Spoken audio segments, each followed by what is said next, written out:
en train de vous dire comme ça, bien oui, j'y étais. J'y étais à ce lancement, à cette expérience hors du commun, destinée à faire battre retraite à la pauvreté, à la paupérisation. J'y étais, à cet événement préparé de longue date par LTQS, société basée en Suisse.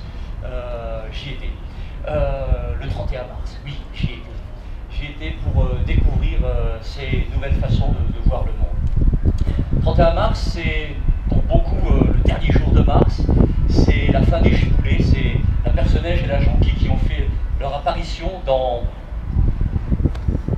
Landerneau, comment dirais-je, naturel.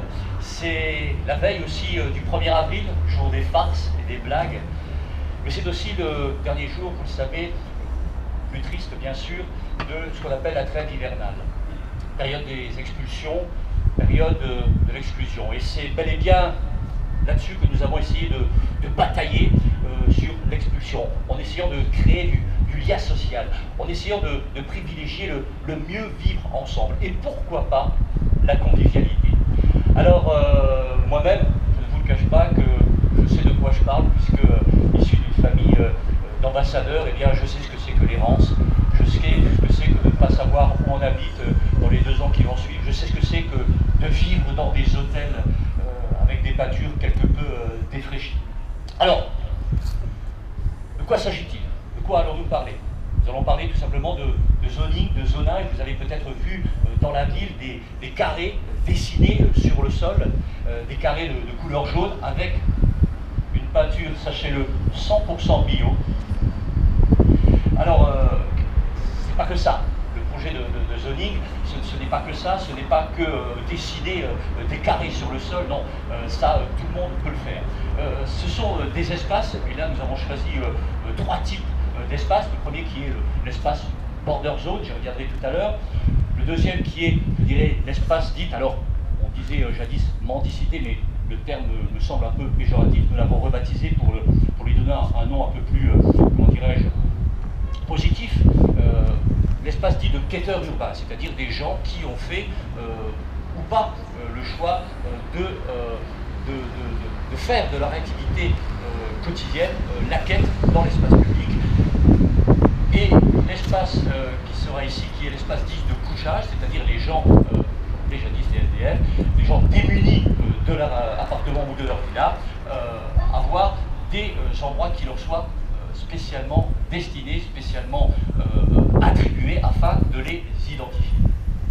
Je reviendrai dans les détails tout à l'heure. Sachez que, pour information, tout ce qui est d'ordre technique, c'est-à-dire les prix, les tarifs et tout, les dimensions, vous pourrez en savoir plus en venant tout à l'heure à la maison de l'université où nous reviendrons point par point sur les détails techniques où vous pourrez bien sûr, si vous en avez envie, poser les questions.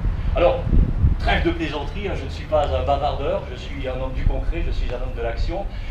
Si vous le voulez bien, nous allons tout de suite passer à ce que j'appelle, je dirais, ça c'est super, parce que c'est vraiment l'éthique, je dirais, de LTQS, c'est ce qui définit un petit peu notre activité.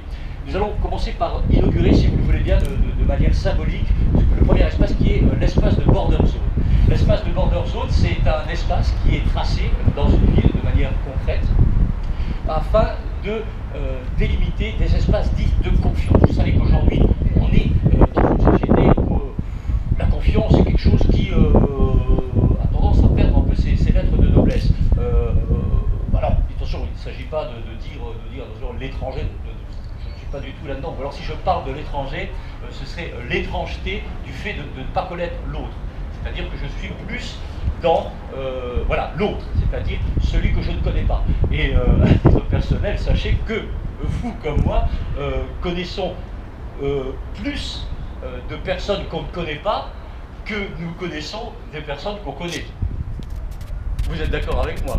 Donc l'idée, alors on n'a pas encore défini les choses parce qu'il faut rentrer avec tout le système législatif, mais ce serait de créer des endroits dits de confiance et des endroits dits de non-confiance où certaines personnes dont on aurait confiance pourraient se retrouver dans cet espace aux dépens d'autres personnes que nous ciblerions, mais qui pourraient éventuellement rentrer dans notre espace et nous aussi aller dans notre espace. Vous voyez, une sorte de limite avec des passerelles que nous pourrions poser, puisque le but étant, je le rappelle, la convivialité avant tout. Alors, nous allons, si vous voulez bien, commencer par l'inauguration de ce premier espace. Vous voulez bien, Maëlène, avec, comment dirais-je, un petit ruban symbolique, symptomatique, voilà.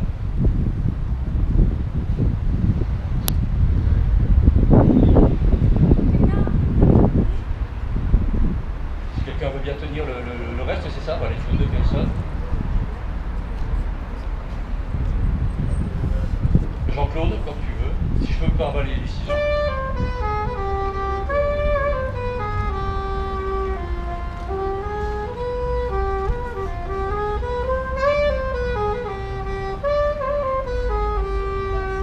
Voilà, c'est bon, on va pas non plus passer des heures.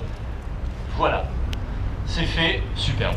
Alors, tout de suite, je vais commencer donc par l'inauguration du premier espace qu'on va peut-être découvrir ici maintenant. Si vous... alors l'espace Border Zone, d'accord, effectivement, voilà. Voilà à quoi ça ressemble, voilà. Voilà la délimitation avec bien sûr le petit logo des Nations Unies avec une police de caractère L1 qui répond bien sûr aux normes de la circulation routière et de la prévention. Donc cet espace de border zone est tout de suite le petit plus, puisque ça c'est le bonus que nous vous offrons.